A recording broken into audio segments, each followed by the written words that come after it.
here comes Bobby again with the help of Dennis. No, there. That's it, David. Now there's Randy. They're not finished with him yet. Boy, they throw him out on that floor. Randy Mulkey down on the floor. Cornette. Oh, he pushed Cornette down. Here comes Big Bubba. Look Big at Bubba's in a rage. What's he gonna do? Look at Cornette. He's ecstatic. Oh, picked him up. Just drags him over like a side of beef. What's he gonna do now? Where is it? He's up on that second rope.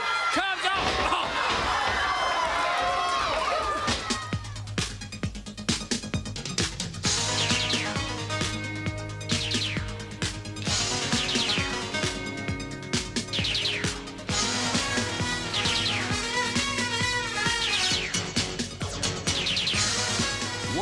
Championship Wrestling, bringing you great wrestling action, sanctioned by the NWA, National Wrestling Alliance.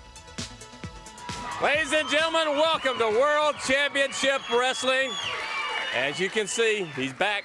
Yeah, he's back. What do you mean he's back? Don't give me an introduction. We have like a hot show today. Some exciting news. First of all, we have a new national heavyweight champion. It is Chief Wahoo McDaniel. He defeated Tully Blanchard for the title in the Forum in Los Angeles, California, just this past week.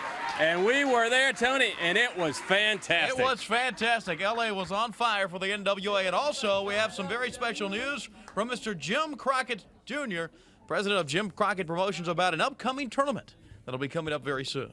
And we've got in mind. David, I want to ask you one question. Go ahead. Is that your head or did your neck throw up? You look bad today. I like him. I'm glad you do. Without further ado, guys, let's go ahead and get into the program today. Well, you've taken it over, so what do you want to do? I want to introduce right now the first match. Go to the ring for the excitement, the adventure, the pandemonium of World Championship Wrestling.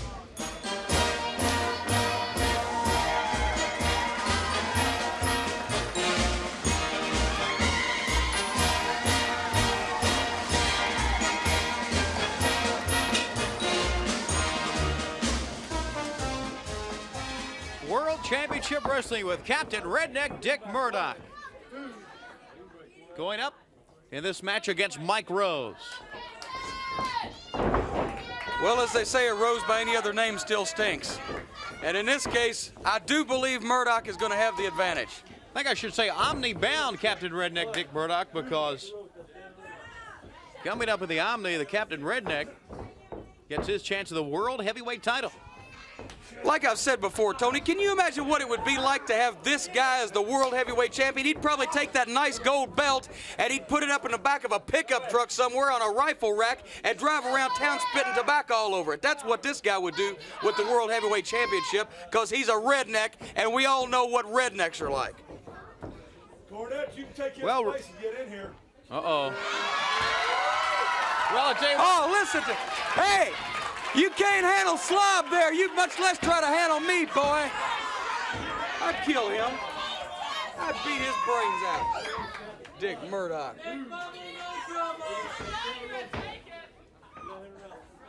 He let Rose up. I do like his elbow pad, though. It matches his neck. Fireman's carry now by Dick Murdoch. Mike Rose, he doesn't really know what to do. He don't know how to get started with this thing. Big elbow to the face. Murdoch's really working on him, and I got to give him one of the top contenders. No doubt about it for the World Heavyweight Championship. I just don't like the guy's personal habits myself. And there, whoa! Oh, man! He dropped him right on his face. 2, 3. Dick Murdoch the winner. Captain Redneck Dick Murdoch, the winner of the match. Well, we mentioned the Forum in LA on Thursday night. A new national heavyweight champion, Chief Wahoo McDaniel. Well, you know, Tony, I said in '86 I was going to have a belt. I like to be a man to get out here and boast and brag, but like I said, I came the champion in LA. There was 15,000 people there. I can't believe it, and I'm not going to say, you know, this belt is for me. It's for the people. They stuck behind me, and a lot of people at times have a tendency to give up on you. But I'm going to tell you one thing. I'm not going to say that I'm going to defend the belt every time I get a chance, but I'm going to tell you one thing. I'm going to defend this belt. It's for the people, and the people know when I get in the ring that I'm going to fight, and there's no doubt about that. And when I put this title up, I'm going to keep it. And the Four Horsemen. Let's bring in Mr. Jim Crockett, president of Jim Crockett Promotions. Jimmy? First, I'd like to congratulate Wahoo on that fantastic win. Thank you, It Jimmy. was hard fought and well deserved, I must add. But we used to have national tag team champions held by Ole and Arn Anderson. Ole suffered an injury, did not defend the belt during the 30-day time period. The NWA has decided that we will have a tournament. The details haven't been worked out, but they're changing the name of the titles to the U.S. Tag Team Championship. And I'm sure we'll have words on that coming up very soon. That's right. And again, congratulations, Wahoo. Thank you, Jimmy. Okay, Jim Crockett and Chief Wahoo McDaniel, the new national heavyweight champion. Fans, will have more action right after this timeout.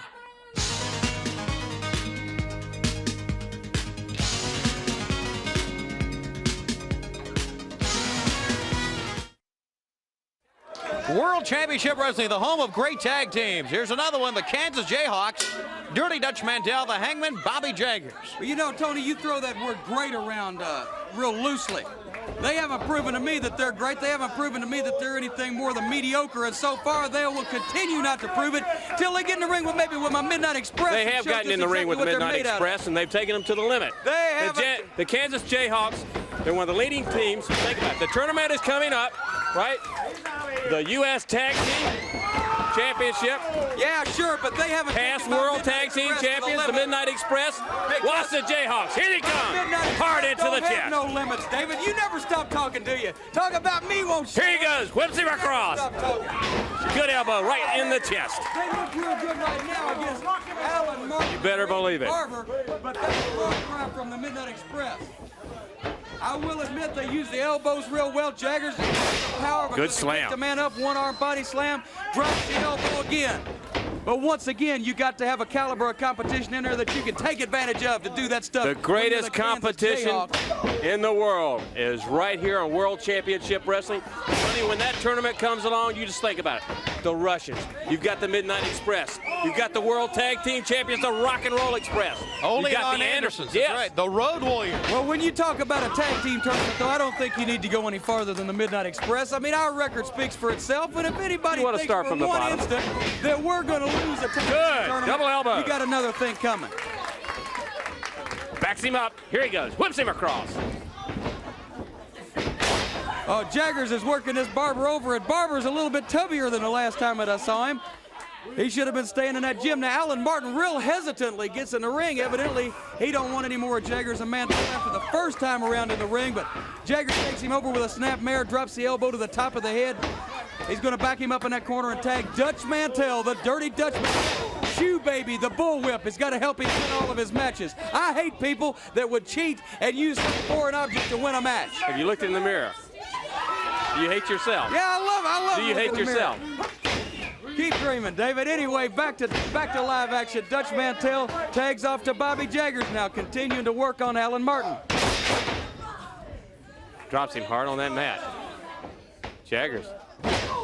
You still with us, Time. Tony? Over there? Yeah, I see you over in the corner. What do you think about the Jayhawks? Obviously not as good as my Midnight Express, right? I think they're every bit as good as your Midnight Oh, Express. I don't, you know, I don't want to stand here and get into a running argument with you about who's good and who's not. If we got an argument, you would be running. Let's just work.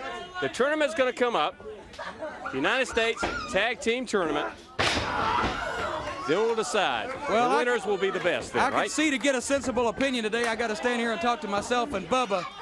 But I will admit that Mantell and Jaggers are taking over pretty good on Alan Martin, and right now he's just about stretched out. They might even be able to go for the pin, but evidently they feel like they need to work on the man just a little bit more.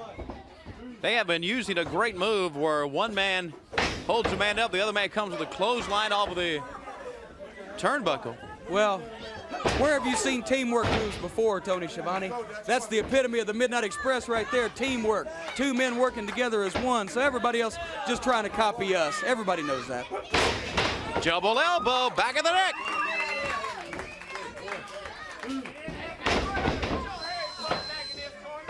You know, these guys have been making a lot of claims about the fact that, oh, we're one of the top contenders, and oh, we want to get the Midnight Express and all these other teams in the ring. But you know what? See them beating up guys like Alan Martin and Randy Barber here. I'd be interested in just exactly why they think they can beat the Midnight Express. That's lunacy. There's your move. Out of the turnbuckle with that clothesline. And again, they win. And again, we're impressed. Yeah, again they win, and again you're impressed. I'm not impressed.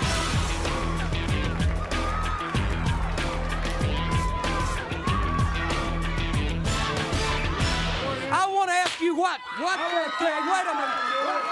Watch out, brother. He's staying right where he is. You don't do nothing, he won't do nothing. Cornette, you want a bunch of people to apologize to you? Your mommy and daddy been apologizing for you for 20 years. I'll tell you something else. You're such a good manager and a good team, and your Midnight Express is so great. Where are they? We beat them all. Where are they? They're right back there where they belong instead of out here making fools themselves like you. I want to ask you one question. Why don't you shave the fur off this ape you got over here? Let me tell you something. Why don't you brush your teeth? Your breath will stop a mew, baby. But let me tell you one thing, Cornette, and I'm going to tell all of America. We've been taking the Russians a distance, baby. They ain't beat us. And the Midnight Express, they dang sure ain't beat us. And if your team is so great, if they're so great, what do they lose those tag team belts? Can you tell me? Let me tell you something. They were stolen away from us. That's why we lost by a crooked referee. We didn't lose them. It was no fault of ours, and you know it. You never even had the tag team belts to begin with. Well, baby, we're hot on your trail. And they just made my day. Jim Crockett come out here and said there's a U.S. title tournament coming up, baby. Okay. And you want them? Well, I'm sorry, but you might want them, but you ain't going to get them. Okay, I think we're finished. Frickin' frack, get out of here. We're gone. We're out of here. So long. Shut up. You're through. Get out.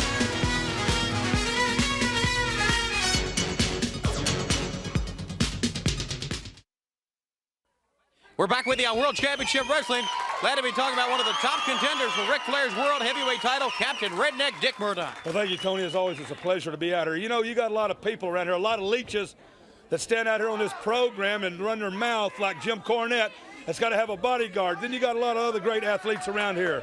His Midnight Express are great athletes. Rock and Roll, Dusty Rhodes, Magnum TA, the Russians. You got to give it to them. They're great athletes, but you got one that comes out here and tries to intimidate everyone by the way he dresses. And he is a great athlete, and that is World's Heavyweight Wrestling Champion Ric Flair. Rick has held that title on numerous occasions. He's a very, very great competitor, a tough champion. But Ric Flair, like I stated last week, Daddy, the clothes don't make the man. You know, you run around in your big limousine, got all them dollies hanging on your arm, while running around in an old pickup truck with a broke-leg dog in the back end of it.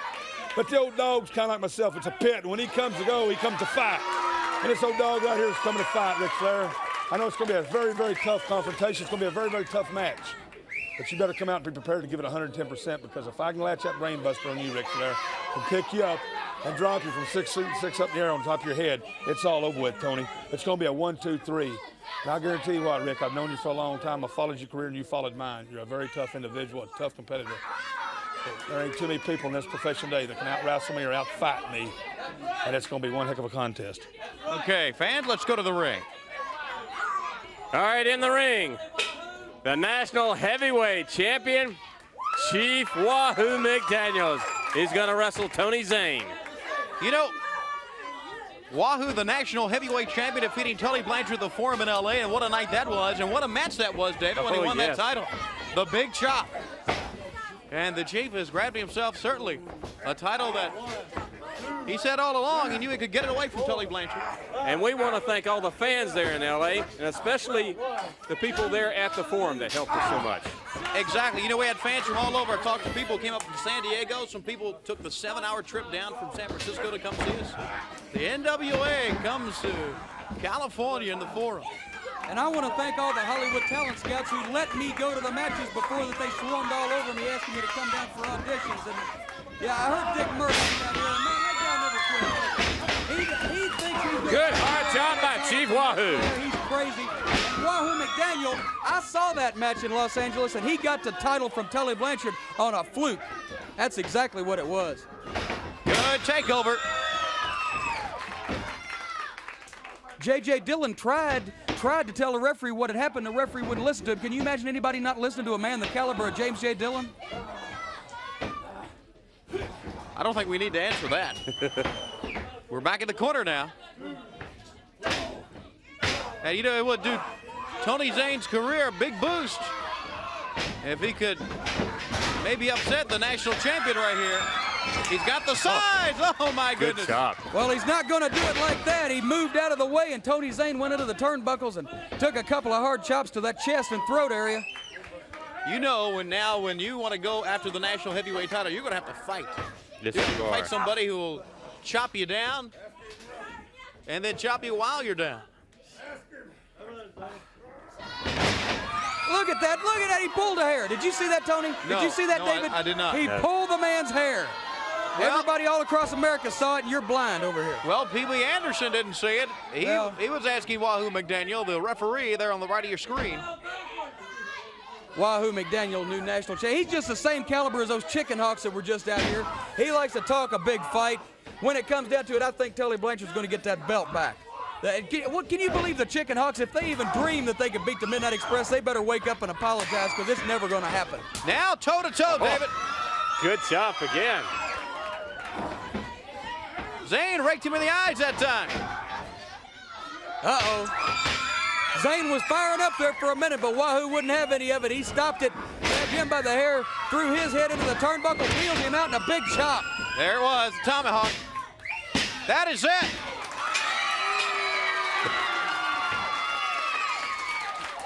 Okay, we're joined by not only Jim Cornette and Big Bubba, but the Midnight The Express. greatest tag team in wrestling, the Midnight Express. And you know, I got something I want to say, and I didn't believe I'd say it, but you know, Ric Flair goes to a lot of social events. I and my mother happened to attend one that he was at recently. He had Baby Doll with him, of course, and I almost hesitate to say it, Tony, but my mother fell in love with Baby Doll, and I couldn't believe it. I couldn't get over it. They were talking over in the corner. And so she came over and everything, and she said, listen, talk to Baby Doll for a while. And I talked to her, and I didn't realize that she had talents, Tony. I didn't realize that she had talents. She may end up, if Mother has her way, decorating my house. You actually mean you and Baby Doll could become friends? Well, I don't want to go that far right now, but let's just say I didn't realize that Baby Doll had talents, and also out of respect for Ric Flair, who's the greatest single athlete in wrestling, hey, if she's with him, that's fine with me. But right now, I want to talk about enough partying. I want to talk about some serious business. Big Bubba, Dusty Rhodes, he's still on your trail, Dusty Rhodes, and I'm going to tell you this.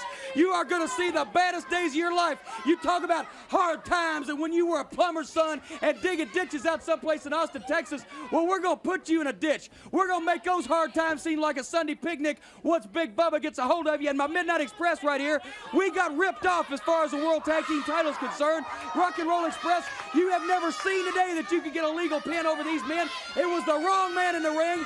Ricky Morton used the trunks. The referee, who was crooked anyway, gave us a quick count. No fault of ours. No shortcoming of ours. It was all a miserable ripoff. And Rock and Roll, we're coming back, and we're coming back hard after those tag team titles. And we're going to take them, and we're going to show everybody that there is no doubt who the greatest tag team in wrestling that there has ever been is. I'm talking about Beautiful Bobby and Loverboy Dennis, the Midnight Express. And you can look at them right now and you can see, Rock and Roll, your days are coming, and your days are coming soon. We're going to take those World Tag Team titles back, and when we do, there's going to be no doubt who's the greatest. And right now, we're going to go back to the ring for another match. Jack Weathers against Sam Houston. Fans really responded to Sam Houston coming into the ring. A man who's making a lot of waves and quite a name for himself all over the country, David. That he is. And Sam Houston is one of the leading contenders. And fans, listen to this. He is one of the leading contenders for the Central States title.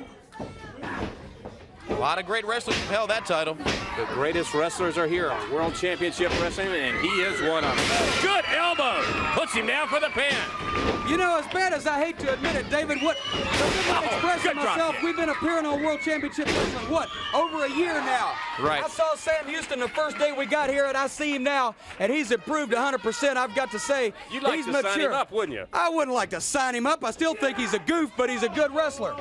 He's improved 100%. He's mature. I think he's ready for something big to happen in his career. I'm just waiting to see what it is. And it pains me to say that because I still, like I said, think that he's a jerk. The master of the Bulldog, Sam Houston, and you can tell the fans are behind him. Now Weathers reversed it on Houston, and I didn't think that Weathers was going to be capable of doing that because it looked like Houston had him locked up pretty tight. But, you know, Houston was looking at the fans cheering for him.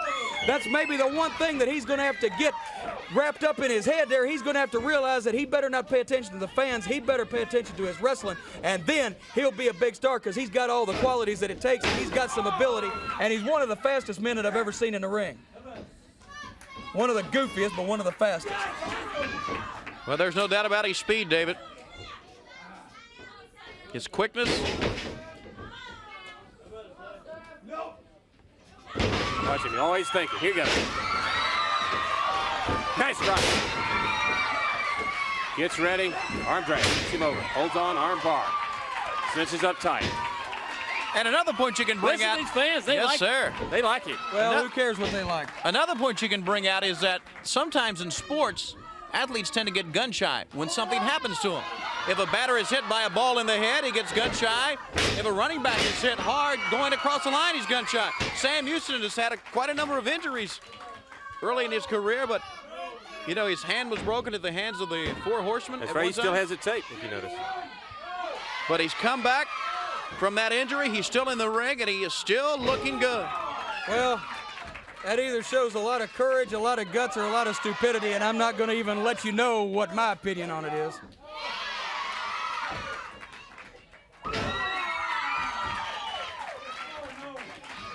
Houston was driving the point of that knee right into Weathers' shoulder. He's been keeping Weathers pretty well under control for the whole match.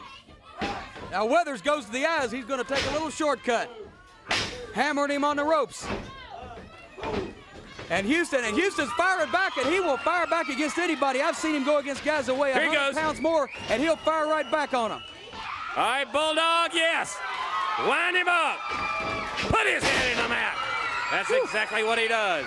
Sam Houston rolls him over, hooks the leg, and has him down for the pin. That's it.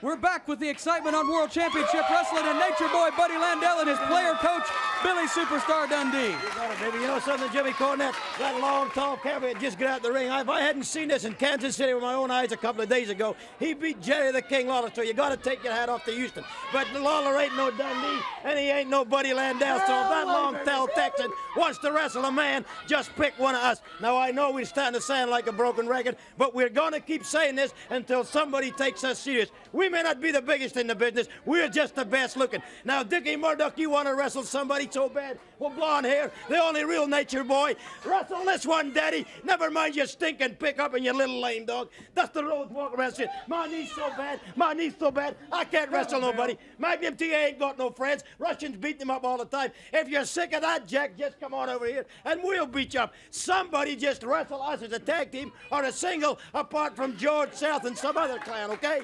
Now, if the rock and roll so bad, and I'm not taking nothing off you boys, if you want to defend your belt against the best looking tag team in wrestling, put it on the line with the real Nature Boy and the Superstar. Now, that other guy, Rick, what? I don't know what his name is. But let me tell you something, Jimmy.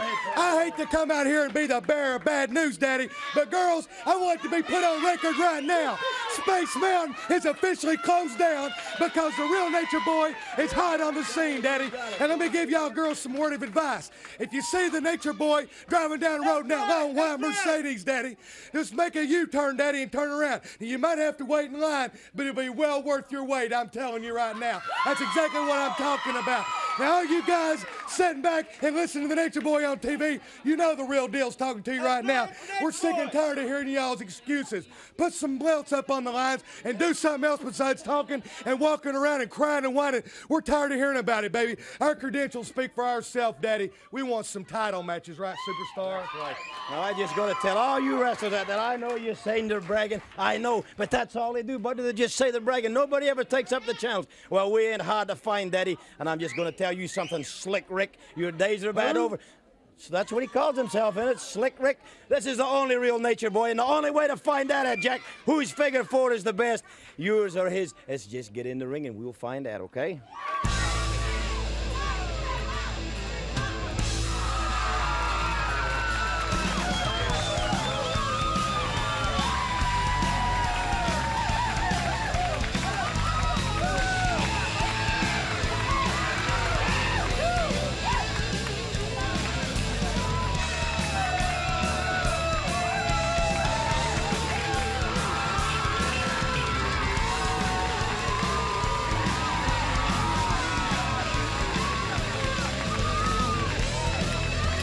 You know, Jim, we know that slight upsets you that they have the titles, so if you want to, you can stand over there and be quiet for a few minutes. We won't mind. I'm not that upset. Let me just say one thing about the Rock and Roll Express. Have you ever gone in your bathroom, Tony, and you had just cleaned your shower curtain the day before, and you walk right in there, and there's a whole bunch of fungus that's come back up on it? Has that ever happened to you? That's what it's like with us in the Rock and Roll Express. Every time that we think we've got them finished, just like fungus on a shower curtain, they pop right back up to bother you, irritate you, and make you sick to your stomach, and that's what they've done right here this morning. Isn't that a shame? Isn't that? I feel so sorry for you. I really do, Jim. They are the World Tag Team Champions, and they're looking as good now as they ever If I had have. a crying towel, I'd give it to you. Look at Ricky Morton. One of these days. I love it. It really makes him sick. You know what? The Rock and Roll Express, the World Tag Team Champions, Mr. Cornette. I hear you. You don't stutter. That's about the only thing you don't do. Look at Robert Gibson. Takes that leg, twists it, turns it. You know, it's amazing how big somebody can talk from 30 foot away. It is amazing how big and bad somebody can be when they're all the way over on the other side of the studio, Ricky Morton. Like I said before a few minutes ago, the Midnight Express are coming back after those titles, and we're coming hard and we're coming heavy. Like you've seen last week, like you're going to see in the future. The Midnight Express are going to get in that ring, and we are going to beat the brains out of anybody that steps in front of us, whether it be the referee, the cameramen, our opponents, or even the people in the studio audience, until we get what we want. I've told the Midnight Express I want violence from them. I want intensity from them. I want to make sure that everybody knows that we're intimidating people, and we're leaving no stone unturned and nobody left standing until we get back in the ring with the Rock and Roll Express and get those World Tag Team title belts back around our waist where they belong, because nobody with any sense, and David, that don't include you, so just back up. Nobody with any sense can dispute that Loverboy Dennis and Beautiful Bobby, the Midnight Express, are the greatest, the most successful, and the greatest talented tag team combination, past, present, or future, in the history of professional wrestling, bar none, regardless of what anybody says. Double drop kick. But they are not the World Tag Team Champions. And the Rock You're and Roll looking at Express. them. He's always got to have the last word, doesn't he?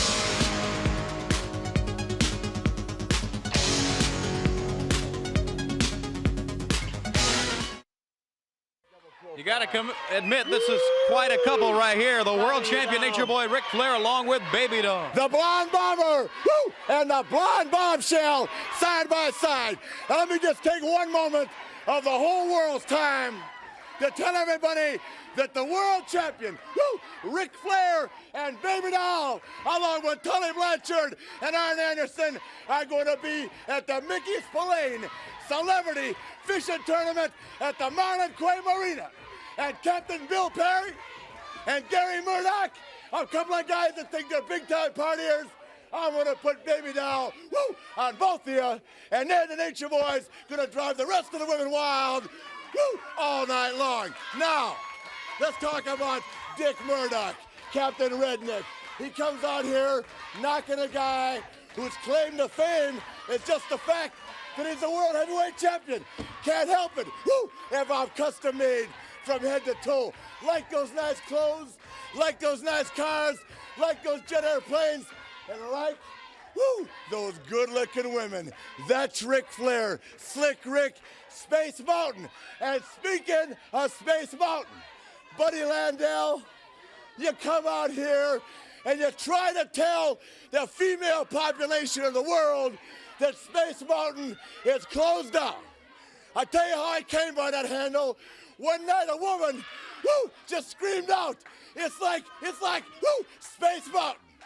Now, Landell, a little girl the other day told me that your handle was, Oh, Rick, it's Ride the Wild Mouse. Ride the Wild Mouse, Buddy Landell.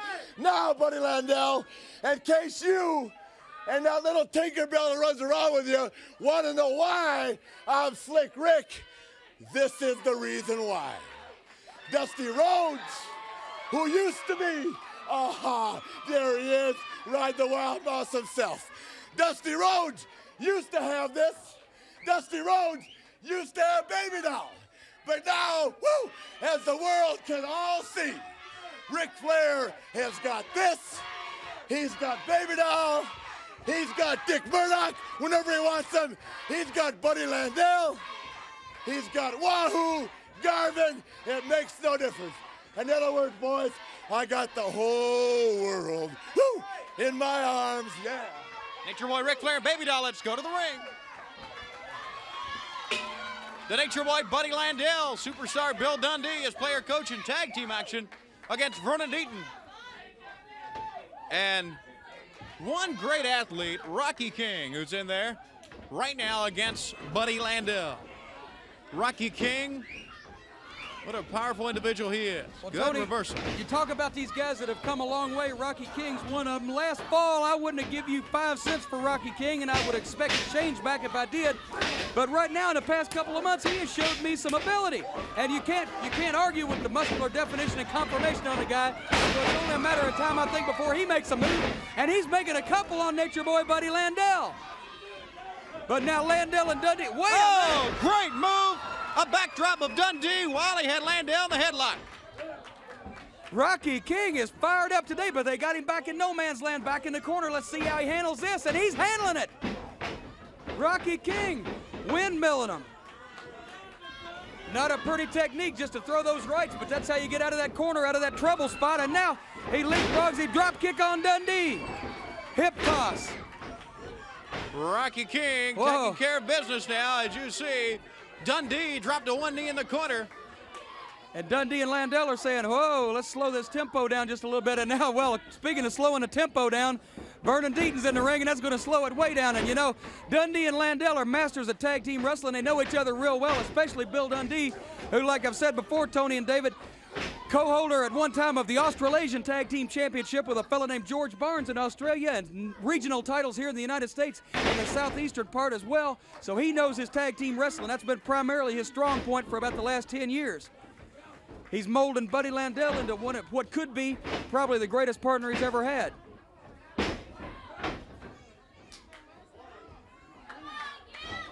And now they still got Vernon. Poor Vernon. Vernon has a lot of problems. They've still got him over in that corner now, double team and whip him into the ropes. Buddy catches him with an elbow. And now he's cranking back on that chin, cutting off his circulation. Landell right to the chin, as Deaton is having some problems. Big arm that time, big right forearm, took him down.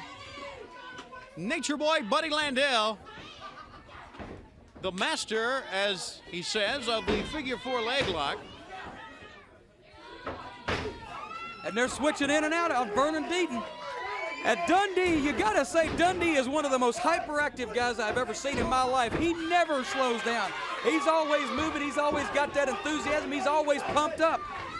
And he's always mad most of the time, it seems like, too. Good job. And that's exactly the kind of strong influence that Nature Boy Buddy Landell needs. He needs that hand to guide him because he's got all the natural ability. He's got all the tools. He just needs the direction.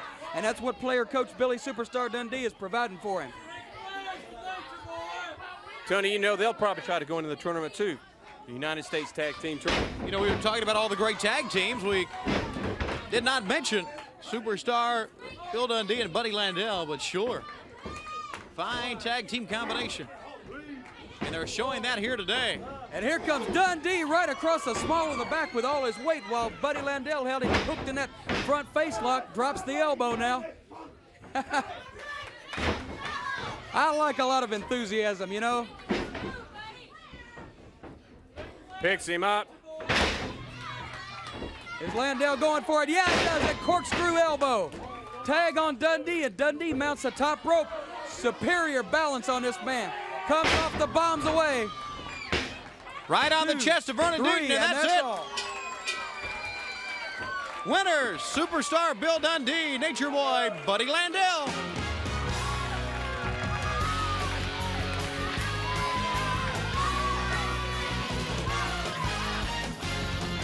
Many times, fans, we have very special guests drop by with us here on World Championship Wrestling. Very happy to have Craig Sager of CNN Sports once again, and Hall of Famer Warren Spahn with us. Good to have both of you with us, Mr. Spahn. Nice to be here.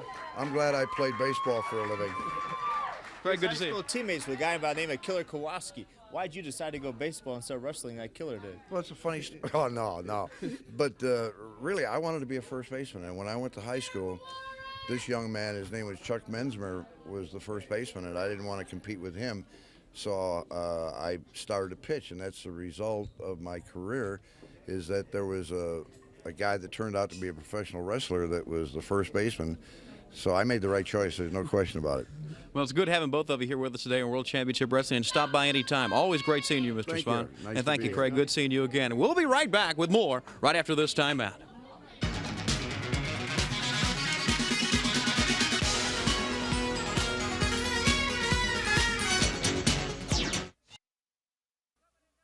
We're back with more on World Championship Wrestling, and coming in now, the Russians, Ivan and Nikita Koloff, and Crusher Khrushchev. I'm sure everybody's aware that they're going to have tournament for United States Tag Team belts. And you can be sure all the great teams in NWA will be entered. And you can be also sure that the Koloff family will be entered. What an accomplishment it would be to not only have United States Heavyweight title, but also United States Tag Team titles. That would be a great accomplishment. And Nathan TA, you tried to trick us. You tried to pull fast one on us. You get promoter to tell us that in Omni on Sunday afternoon, nephew Nikita is wrestling against Ron Garvin. But that is a lie. We find out by looking closer at contract that it's you that's wrestling nephew Nikita. You know how important it is to know your opponent, to have different strategy to go and meet him, especially when it's for United States title. Well, nephew Nikita is always prepared, whether it be Wahoo McDaniel, whether it be Dusty Rhodes, or this Ron Garvin, Captain Redneck, no matter who it may be. Excuse me, Ivan Koloff, Nikita Koloff, Jimmy Cornette, excuse me. Speaking of Ronnie Garvin, we have on videotape right now the first time Nikita Koloff had a chance to meet Ronnie Garvin in the ring. And let's take a look at that tape right now. A very interesting tape. I'm sorry, let's take a look at that tape right now.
Well, that's what I was telling you. That was sucker punch.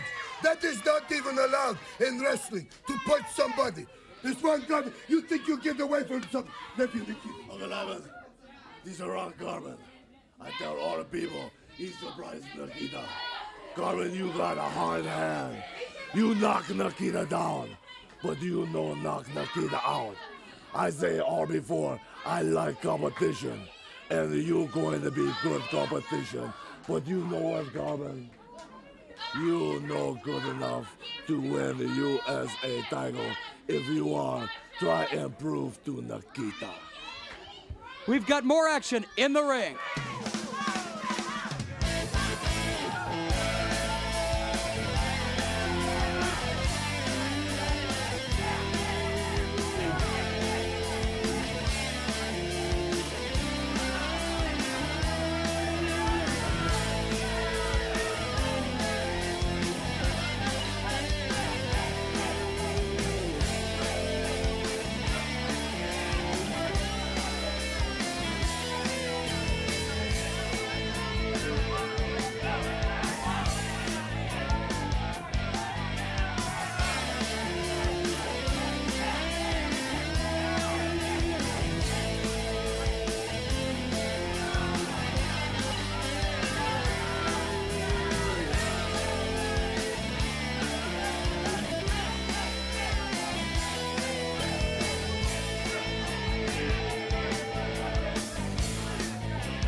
You know, isn't Precious looking healthy today? The bodacious Precious. And gorgeous Jimmy Garvin going against Rocky Cornette in what should be a good single match here. Waiting till Precious gets down on the floor and all of gorgeous Jimmy's accoutrements are taken away. Look at and Precious. Now we've got action. David, what's that look in your eye? Stop leering like that. What's the matter with you, man? You know, she's taken. The entrance of gorgeous Jimmy is quite an interest, and Precious is looking good today. But it doesn't take away from his ability and the way the man can perform in the ring, because he is a fine athlete. Look at that. What a takedown. Beautiful go behind. You're exactly right, Tony. But, Cornette slipped out from under the ride and put Garvin on his face. He's back up now, and he's going to be thinking about some other kind of strategy. All right, I've got to say this about the tape we saw. Nikita Koloff against Sam Houston. Tony, we were all there. That was a grueling match. Several times, Sam Houston had Nikita Koloff beat. Except there were a few people involved in that, if I remember correctly.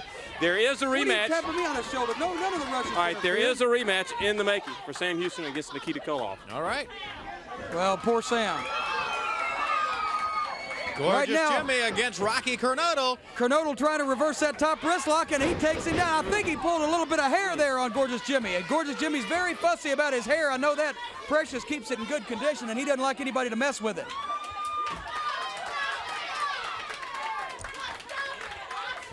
Cornette now working on the arm. You know, Gorgeous Jimmy and Precious, besides the fact that they're a lovely couple, I like what they do. They come out here and they talk about what they believe in. They stand up for their beliefs, and that's what's important in America today, Tony. Gorgeous Jimmy believes he can beat everybody in wrestling, and that's good. He needs confidence. Let him have it.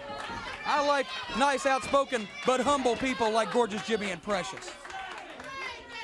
Gorgeous now with the head scissors. And the fans.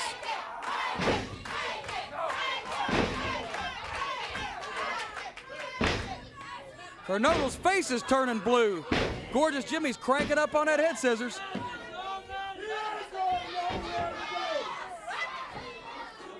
Fans, World Championship Wrestling will continue with more of this match right after this brief timeout. Hey, I can't believe during the break, you wouldn't believe what the studio audience was saying to Precious. I cannot believe that these, you know what's in the audience. Look at that one standing up. She looks like she's been hit by a U-Haul. I can't believe that they would be calling Precious, a nice lady like her, horrible, terrible, filthy names like they have been. Precious is a lady, pure and simple. Look at her. She's beautiful, she's dignified, she's talented, and she dresses excellent. In the ring right now, Rocky Cornette. And Gorgeous Jimmy really is. Gorgeous Jimmy has that leg hooked. Well, now, wait a minute. Look at Cornette. Hey, good of that, move. and he's got him hooked. Good. He's got him hooked around the leg. He needs to try to get that other leg over, hook it. They'll have him in amateur wrestling with bananas. Oh, look at that beautiful reversal by Gorgeous Jimmy Garvin. Yeah, I want to remind the fans right here that we saw Ric Flair and talk with Ric Flair and Baby Doll, but coming up later on the program, the world champion Ric Flair in action. The world champion in action in the ring right here on this program. You won't want to miss that later on here today. And Jimmy Garvin tried to throw Cornette off of that headlock. Cornette held on, but just as soon as they hit the ground, Garvin switched around, got the head scissors back. And Precious is happy for her man. You can see her out there. She's smiling. She's happy today. And now Cornette's getting a little smart. Tried to reverse, get that headlock, and Jimmy ducked under, brought it right back up into the hammerlock. Beautiful. Oh, she likes her man. Gorgeous Jimmy Garvin.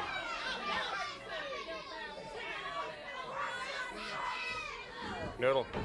Good move now. I like a guy like Jimmy also who's very fussy about his hair, very fussy about his appearance. He's not like these rednecks and a lot of these hillbillies. You go to the wrestling arenas, there's tobacco juice all over the floor.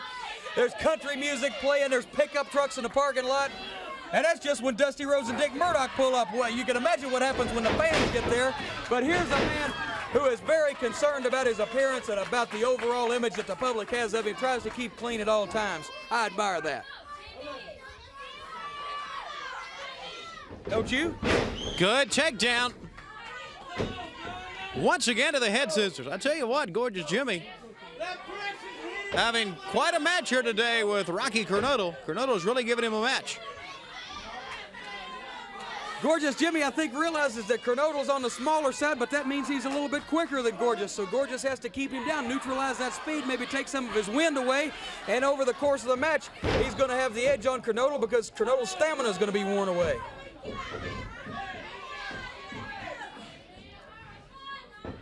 Now may have him pinned right here. Only got a 2 count that time. Now they're insulting Precious's clothes, Tony. I can't believe that a beautiful lady like that has to take so much abuse from these people who obviously don't know anything about fashion. They even get on my clothes. And I wear only the best. Rejects. Cornette comes right up with a headlock once again. David. All right, Jimmy, great. Beautiful belly-to-back suplex. That was the break that Gorgeous Jimmy Garvin was waiting for.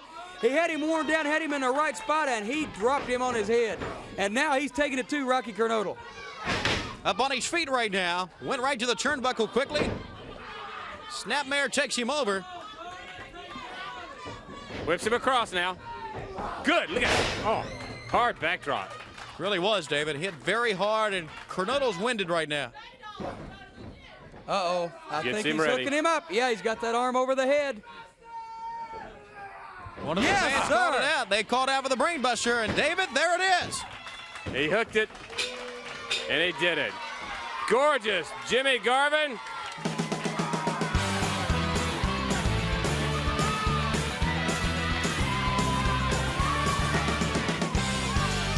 And it's my pleasure now to be joined at ringside by none other than the man you just saw, Gorgeous Jimmy Garvin and Precious. Thank you very much, Mr. Cornette. I must say, you're doing a fantastic job out here for Ted Turner and the Great Wrestling Network. You know, so many things on my mind, I don't know where to start. You know, everybody knows, I guess it's time for a little Gorgeous Jimmy Garvin update. The fact is, I still got the best looking squeeze in the whole wide world. The fact is that there's one guy that I really have my sights on, and that's going to be Magnum TA. Now, I don't want to get all yelling and screaming. I'm going to handle this like a gentleman, the gentleman that I am. I told you people when I first came here, the guy used to be a male dancer in San Francisco. Well, that is a fact. He's got everybody buffaloed into thinking that he's real bad. Well, I don't think you're that bad, Magnum TA. Anybody with a name like Magnum in the first place and initials like TA to follow it in the second place must have some kind of inferiority complex or something. My name is Jimmy Garvin. My friends call me Gorgeous, and it's not my fault I'm the best wrestler in the world. I don't need $9,000 worth of suits. I don't need $40,000 worth of metal around me. I don't need a lot of things. All I need to do is stand here next to the beautiful woman that I have here and tell you that if you think I'm lying to you, then how come I'm still standing here talking to you? How come there's not somebody out here right now to put me in my place? Well, I'll tell you why. Because there's nobody here that can do it. I mean, it don't take no genius to figure it out. Look at me, here I am. Here I am. Here I am. Hey, guess what? I'm still here, and it's not my fault. Magnum TA, you fooling the people, those days are over. I'm gonna knock you down about 20 notches and put you where you belong. And we'll be back on World Championship Wrestling right after this break.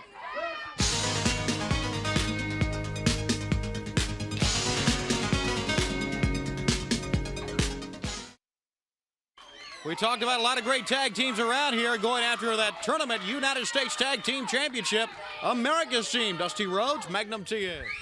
Well, thank you, Tony. You know, first of all, I'd like to take this opportunity to thank all the many fans that have been so supportive during this very difficult time, during all this controversies I've been going through with Nikita Koloff. Well, Nikita, I think by now you know how serious I am about this thing. It's a long, long way from being over. So be real happy in the fact you got that U.S. heavyweight belt around your waist right now. But how long it stays there is very questionable. You know, I couldn't help but listen to the words of gorgeous Jimmy Garvin out here just a short time ago. I'm afraid you, Jimmy Garvin, read me all wrong. You see, I'm not real fancy. I don't care about clothes, the way people look at me or what they think.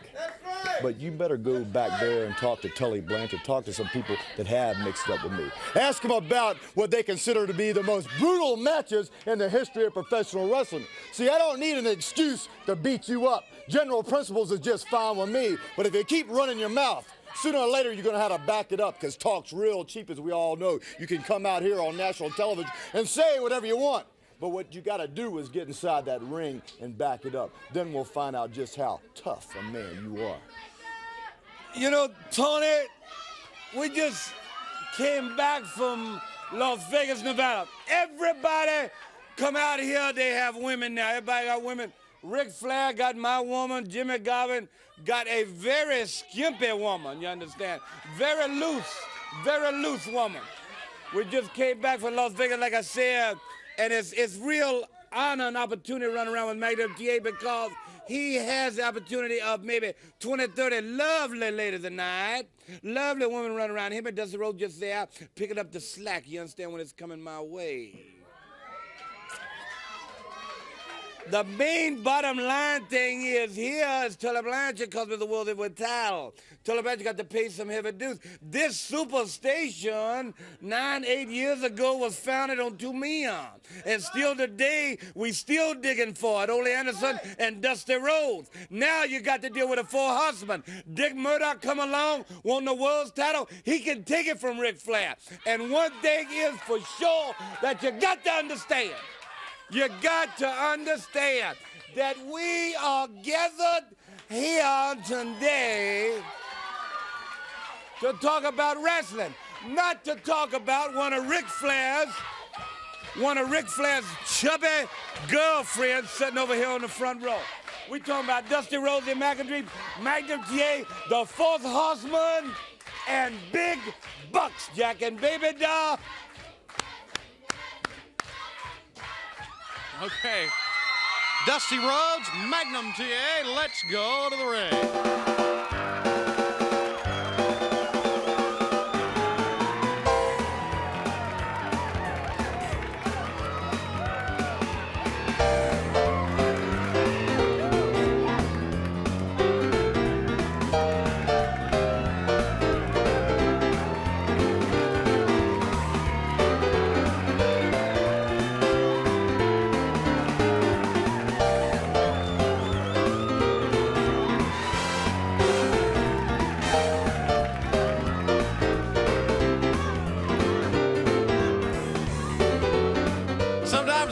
Sometimes he won't.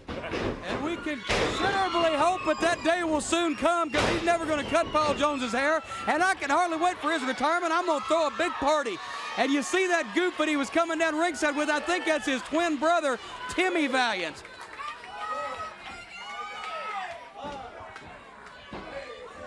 The Boogie Woogie Man, Jimmy Valiant. In here against Art Pritz.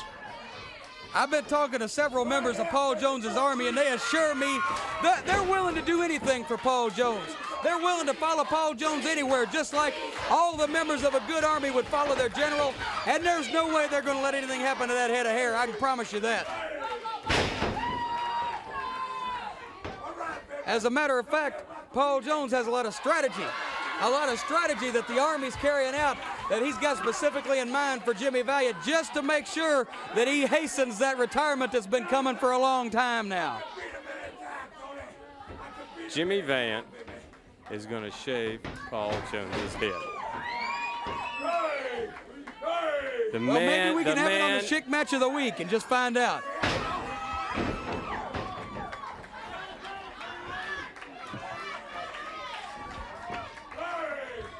And I will say that Valiant's taking over on Art Pritz right now, running his head into the turnbuckles, and Valiant, as usual, using a lot of expert wrestling technique and science. Talk about cheating. This guy breaks every rule in the book, and everybody loves it just because he likes to talk nice to people. We cheat and we don't talk nice to people. What happens? Everybody gets mad at us. That's I'm glad you admitted that you do cheat. I am too. Thank you for admitting that you cheat, because you really do. Cheated. I said if we cheated, which we don't. Don't put words in my mouth. I can do that myself. Big elbow from Valiant. Elbow in the chest. He's got him down. You're a winner. The Boogie Woogie Man, Jimmy Valiant. And ladies and gentlemen, with me right now at ringside, J.J. Dillon, the Administrative Director of Tully Blanchard Enterprises. You know, Jimmy, I really feel good today. And I know there's a lot of people sitting at home scratching their heads because they heard the big news. Jimmy Crockett Jr., President Jim Crockett Promotions, out here congratulating Wahoo McDaniels, saying, boy, I bet there's going to be a wake in Tully Blanchard Enterprise. They're going to come out here with their heads down, with that sorrowful look in their eyes. And, hey, I feel great today. And you know why I feel great? Because Tully Blanchard was the greatest national champion of all time. He took on all comers, beat them all, and he's going to be the champion again. But you know something? This week, I don't care if it was in Las Vegas. We were out in Los Angeles walking through LAX. The day after the big match at the Forum, we were down on Rodeo Drive because I told Tully that he needed to clear his mind a little bit. And Atlanta, Georgia, right here in the big airport. You know what they were saying?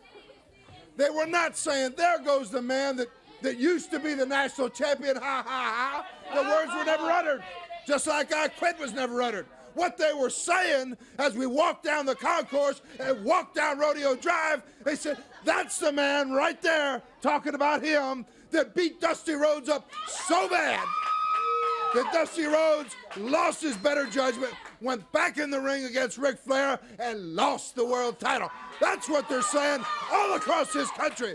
And Dusty Rhodes, you can come out here and you can shuck and you can jive and you can say what you want.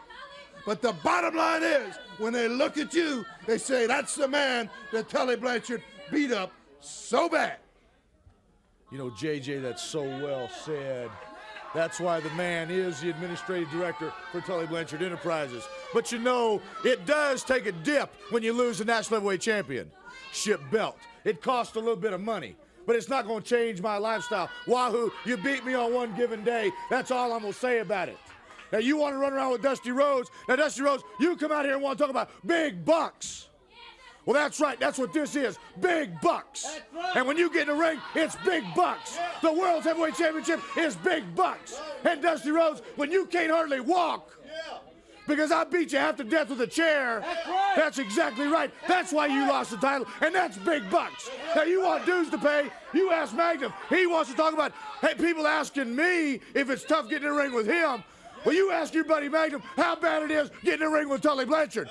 I'm the one that beat you, Dusty Rhodes, on national television for that national heavyweight title. And I'm the one that near broke your leg, big boy. Mr. Blanchard, diamonds are forever, so is Tully Blanchard Enterprises and the Four Horsemen. That's it, James. And we're going to see the World Heavyweight Champion later today.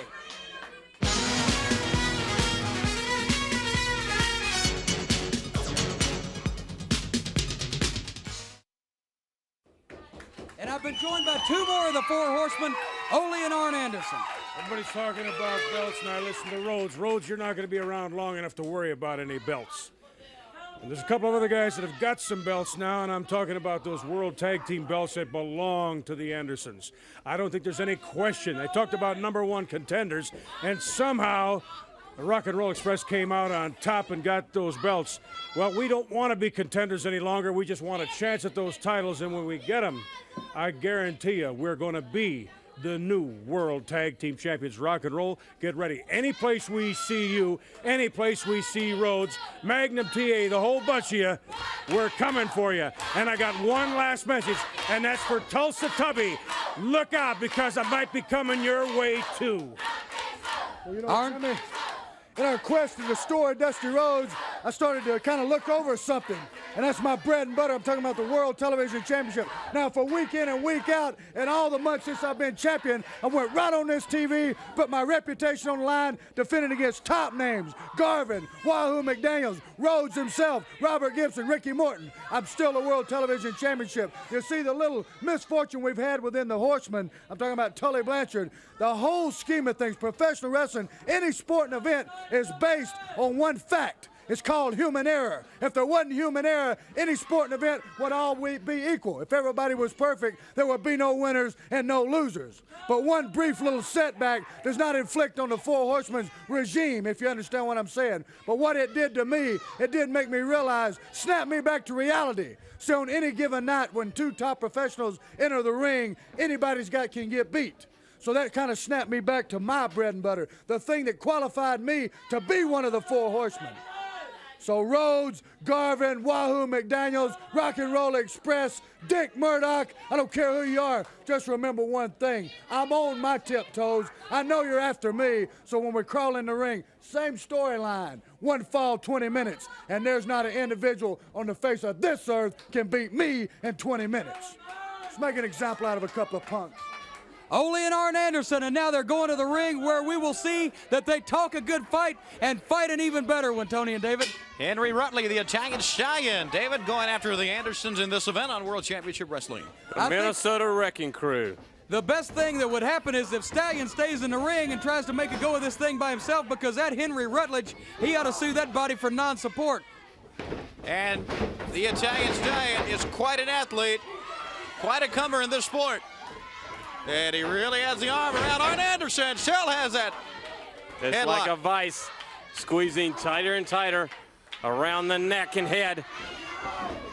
We were talking a couple of weeks ago about Stallion being another one of those guys that's had a great amateur background, a great collegiate athlete, just hadn't been in professional wrestling long enough maybe to have proved himself to a wide variety of people all over the country, but he's fast doing that, courtesy of being right here on national television. So in the months to come, he's we're a going to see pro. some things from the Stallion, just like Ole and Arn are right now. Drop kicks. Takes that headlock back on good. Arn. He's got it together. Nice tackle. Picks him up. Hard slam. Catches Ole now. Position. Good slam on him. Side body block. Goes down for the pin. Ole comes over.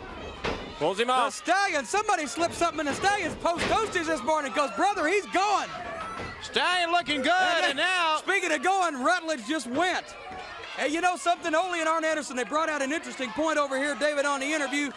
They're chasing the Rock and Roll Express, too, for those World Tag Team titles. And the only thing that I hope that we can chase the Rock and Roll and catch the Rock and Roll, those cowards that are running from us, in time to get the World Tag Team Championship back before Ole and Anderson get them cornered. Because if they do before we do, who knows what's going to happen? It's Ole and Arn Anderson. That's what I said, Ole and Arn Anderson. What did you say anyway? I said that the Rock and Roll Express are a couple of cowards. They won the World Tag Team Championship, and now they're running from everybody because they know they can't beat anybody. And if Ole and Arn get them cornered before we do, they might come out with the World Tag Team Championship. But if we're the first ones to corner those cowardly Rock and Roll Expresses, we're going to come out with the World Tag Team Championship that's rightfully ours. That's what I said, Tony. Thank you for clearing that up. And right now, Ole Anderson really working on Henry Rutley. And now what the Andersons are famous for, David, besides working on the arm, is that double team in the corner. That is right. And they're two of the best at this. You have the world television champion, Arn Anderson. Look at him. Puts the knee right on the arm and just rubs it in. It's called pain. It's inflicting pain on your opponent. That's what they want to do. That's what they enjoy most. And watch, standing on the hand, stomping on that shoulder. Well, if my Midnight Express were doing it, I'd call it intimidation, but Arn calls it a gut check.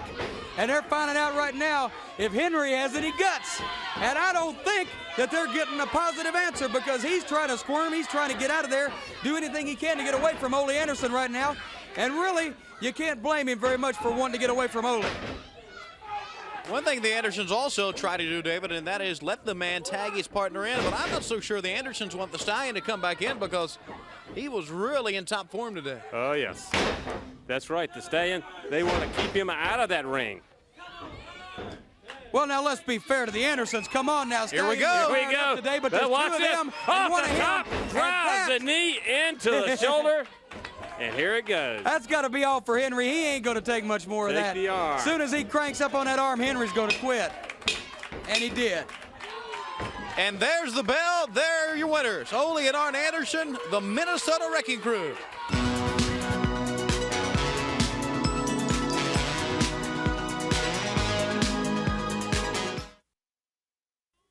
And And we're back with the Legion of Doom, the Road Warrior. Tony Schiavone, I just happened to notice as we come on the set, Jimmy the Fly Rod, Cornette, and Big Blubba walk off.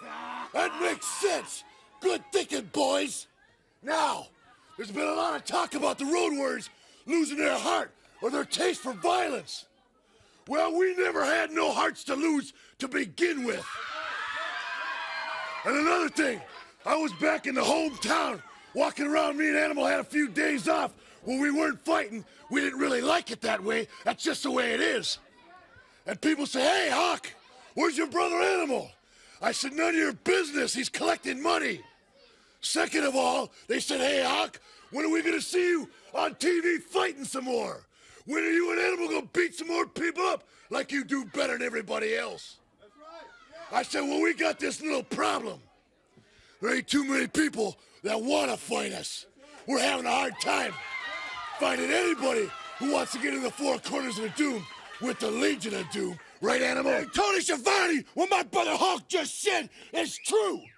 Ric Flair, you're out here talking about various body parts when our name in the game is wrestling, and we wish we can get our hands on you and the Four Horsemen to take all of your body parts and rip them off one by one. Now we're coming to Bloomington, Minnesota, Met Sports Center, Minneapolis, Bloomington, get ready. The Warriors are coming. Green Bay, Wisconsin, we're coming there. And tonight, Columbus, Georgia, it's been 2 years. You're going to see what the Legion of Doom is all about. Hey, Tony, we get bigger and badder every stinking minute. That's right, Columbus, tonight. There's a lot of good fighters, but then there's some great ones. Tonight you're going to see the Legion of Doom. Precious Paul Ellering, the Legion of Doom, they said no one left for them to beat up, and they're exactly right. The Legion of Doom, the Road Warriors, have been through a lot of people. If you'll recall, the winners of the Jim Crockett Senior Memorial Cup and that $1,000 check, or $1 million check. As you see right there, Nature Boy Ric Flair and Baby Doll. Let's follow them to the ring. It's our Chic match of the week. It's the world champion, Nature Boy Ric Flair, in action here today. I'm back, Tony. I just had a call from Mother back in the back. I had to go answer it. As a matter of fact, you see the reason for the call right there. Baby Doll, like I mentioned before early in the program, my mother was really taken with her decorative talents, and she's going to be decorating my house. Mother's made all the arrangements with her and everything. Got it down in her appointment book. She got more talent than what I thought she did, but besides that, you see a lot of talent in the ring in the form of the greatest professional athlete in the world, the Nature Boy Ric Flair. And you know something, Tony and David, I got to say one thing. Super match here with Mike Jackson, but Baby Doll, if she has done one good thing for me in her life, it was when she ran out on Dusty Rhodes, when she turned her back on him, because look at it. After he fought for her, after he defended her, after Dusty Rhodes did everything for Baby Doll that you could do, Baby Doll walks out on him, made a fool out of him, made an idiot out of him, and anytime somebody can make a goof out of Dusty Rhodes, hey, that's okay with me. Right now, Nature Boy Ric Flair is reeling because Mike Jackson, with that flying head scissors, and now goes right back to a headlock, has really got the champion on his toes, David. That he does. The champion, though, takes it. Good tackle by Jackson. Here he goes. Got it. Try it. He missed. Flair missed. Flying body press. Look at that Jackson move at one time, and probably still is. Jackson was one of the top 5 rated junior heavyweights in the country, and he is proving it right now against Nature Boy Ric Flair.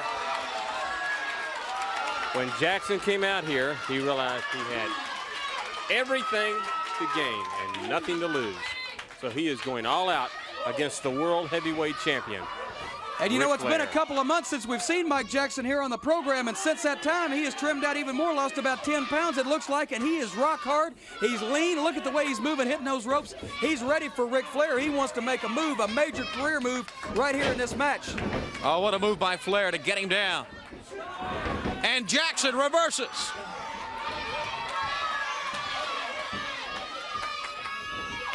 Beautiful standing wrist lock, and look at that, Flair just crunched him, took him right up and set him right on the top turnbuckle, and a hard chop to the chest takes him right off of it to the mat.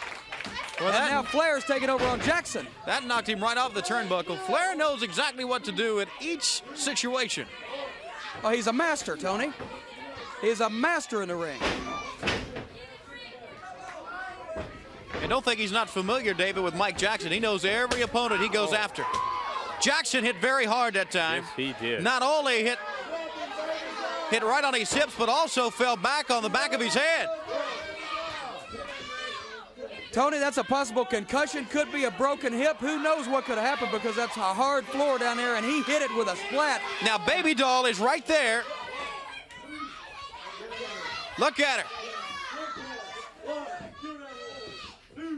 I got to say, Baby Doll was just trying to get the man back in the ring so he could take some more punishment off of Ric Flair, and Flair takes matters into his own hands and brings Jackson back into the ring.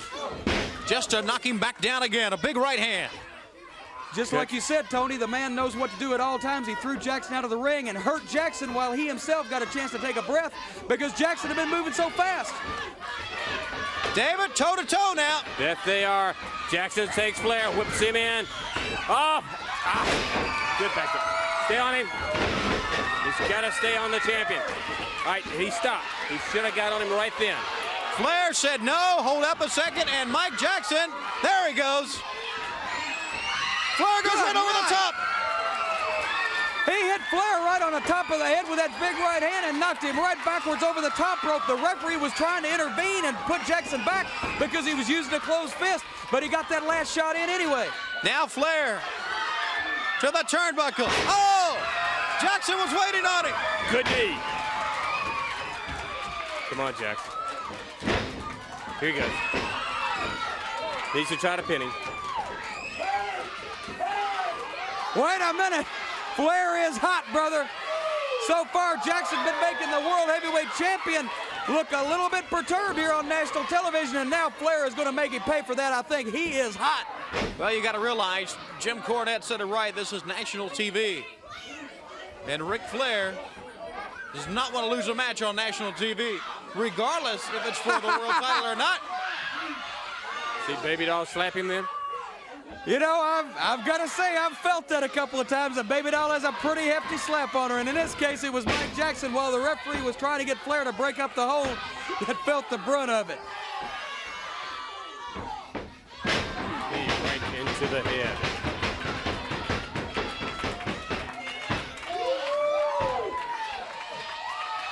There he is, the World Heavyweight Champion, and Mike Jackson.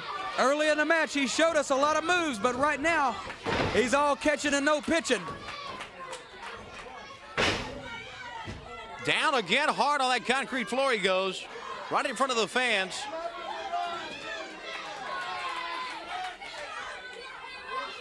He's trying to get himself back in the ring. I think Mike Jackson thinks he's still got a shot at this match, but I think Flair knows that he has the man under control right now. A hard shot to the chest. And the chant right now is for Dusty Rhodes. Who cares who the chant is for? The chant should be for the Nature Boy, Ric Flair, the World Heavyweight Champion, because he's the premier athlete in wrestling, the premier athlete in all the sports, and he's the man that's in the ring right now. And Mike Jackson, the Schick match of the week has proved to be quite a scrape for Mike Jackson.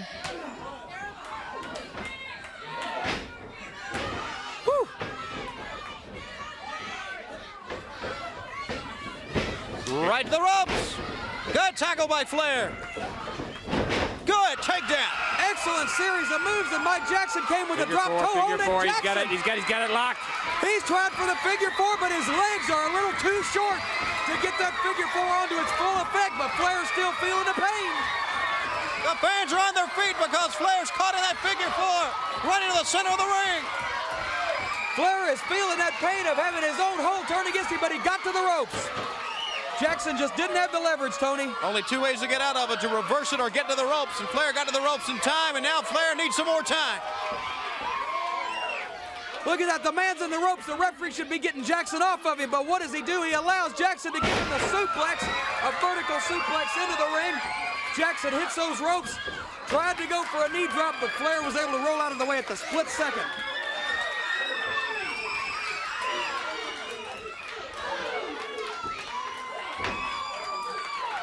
Mike Jackson has looked as good today as I've ever seen him, but a good opponent brings out the best in Ric Flair, too. So it's tooth and nail all the way. David, the elbow. Flair slipped in that elbow. But Flair, his leg. Well, you can tell he's hobbling on it right now. Shot to Jackson. I don't know. Trading back and forth. I don't know if he can duke it out with Flair or not. Oh! His punches Very won't good have any shot. effect on Flair that they should have, but wait a minute, Flair ducks out of the way of a crossbody.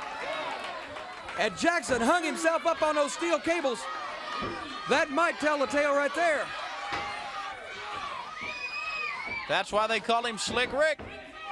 He slipped right out of it. He sure did. Drops a hard elbow right across the throat of Mike Jackson, and Jackson, oh. Yes. Now this is the way, Tony and David, that you do the figure 4 leg lock by the master, Ric Flair. Notice how he bows up on his arms, puts all the pressure. The bell is sounded that quickly. Now Baby Doll comes in. Oh, she's stomping him. Slapping Mike Jackson. You know, dadgummit, that girl might be fun. How would you know? Well, I'm not likely to find out either, but the Nature Boy, Ric Flair, the world heavyweight champion, looking real proud.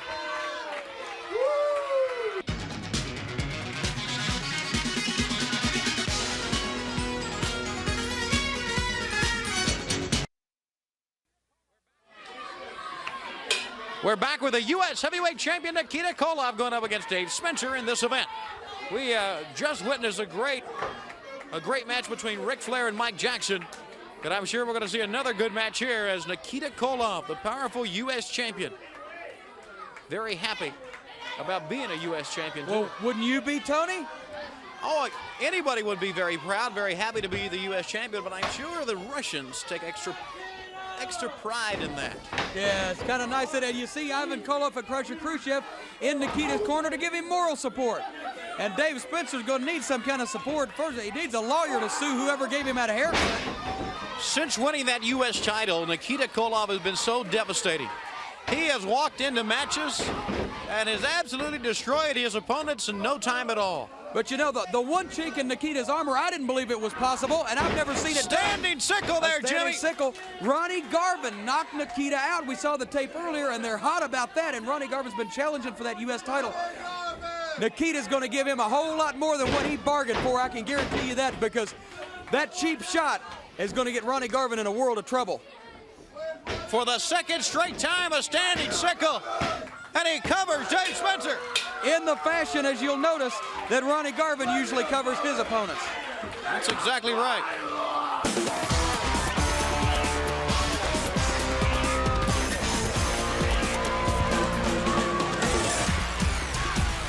And here they are, Paul Jones and his army, Shaska Wadley, Tijo Khan, Baron Von Raschke. You know, very brief, I want to say, you know, Jimmy Valiant made a statement. He says, if Paul Jones is not a bald-headed geek, before the year is up, he's going to quit. Well, let me tell you something. All that did was make us put our nose to the grindstone. The Army came to me and they said, Paul, don't worry, because we're buckling down and we're going to do it. In order to train for this, what we're going to do is make a tour through the central United States, and we're going to leave bald-headed geeks everywhere we go. And believe me, that is our new goal, to leave every opponent as a bald-headed geek. And Jimmy Valiant, I want you to listen to Shaska Wadley. He's got something to say to you. I'm gonna tell you what, Valiant! I'm gonna tell you what, Valiant! You is gonna be the first one to find out that the Army, Paul Jones has decreed that we believe in equal opportunity. We whoops everybody! And I want them to know, Jimmy Valiant, the king of the hillbillies, we've been whooping them on the East Coast, we've been whooping them on the West Coast, and now we coming to the Central States, and we gonna whoop them there too. Oh yeah, Tijo Khan, Shaska, got about a Baron, and Paul Von, and tell you what, Paul Jones, we we are gonna destroy you, Jimmy Valiant, and put you out of wrestling. Make it what you said. You gonna leave, sucker. And we're gonna see the Army in action when we come back.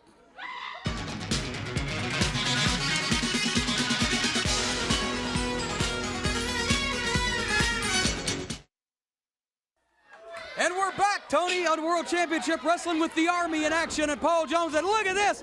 They're going to town, and I got to say this. The Army is double dangerous. Shaska Watley even double tough as he was before. The Baron Von Raschke, a master of strategy in there. And Tijo Khan looks like he's in shape to break somebody in half.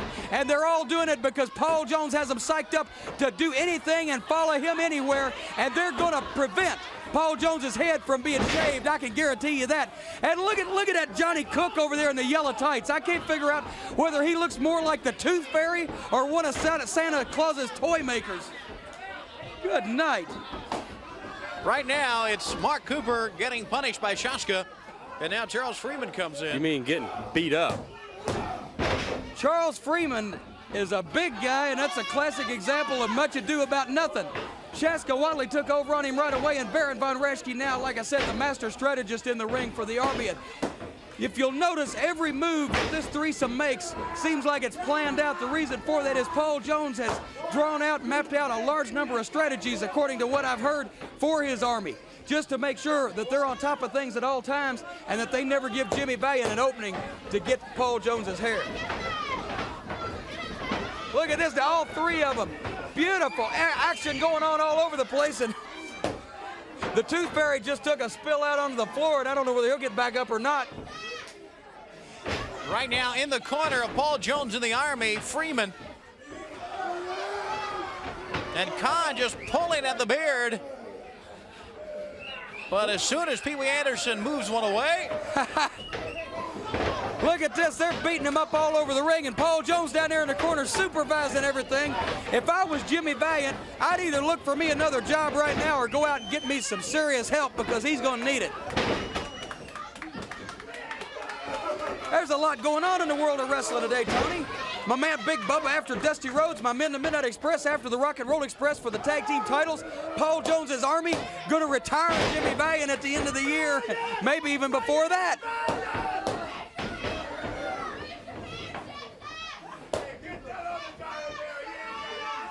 I want to see Johnny Cook. I want to see the Tooth Fairy in action. And here he comes. We've got, ladies and gentlemen, one of Santa's toy makers in action now in the ring on World Championship Wrestling against Tijo Khan, who is fixed to eat his breakfast, lunch, and dinner. Just powers him up with sheer strength and drives him into that mat. Woo! And that's it. Jimmy Valiant, the Army's looking for you, baby, and I think they're going to find him. The Army now clears house, David. They're destroying these guys.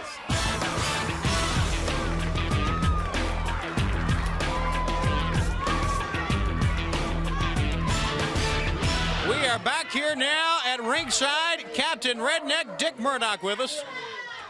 You know, Tony, that was complete devastation. You know, but I saw Ric Flair out here earlier along with Baby Doll. And, you know, I seen him stand out here. You know, if you took Baby Doll and you put her out on my farm, out on my ranch here in Canyon, Texas, and put them around there with our horses, our quarter horse, and you had her head down grazing, and you looked out there to see which one of the mares you wanted to pull up, and you was looking up in front of the backside, you couldn't tell which one was a mare and which one was Baby Doll. Now, you know, she's got on the wrong side of the fence. Uh-oh. Here's Ric Flair, the world champion. Here are the Four Horsemen. And James J. Dillon. Hey, let me just say something to you in all fair warning. A lot of guys have walked out here and made the mistake of jacking around with the Four Horsemen. And you know what happens to them? They get hurt real bad.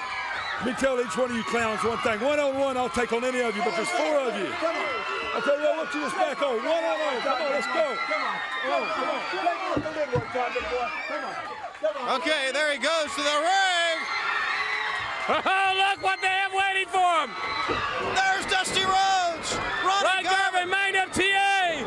And Dick Murdoch, and all eight are in the ring right now. JJ and Baby Doll not going anywhere. No, they are not. Well, we're at the end of our program. What? We have to go. No, we gotta go. Yeah. All right, ladies and gentlemen, but in the ring, Dusty Rhodes, Magnum TA, Ron Garvin,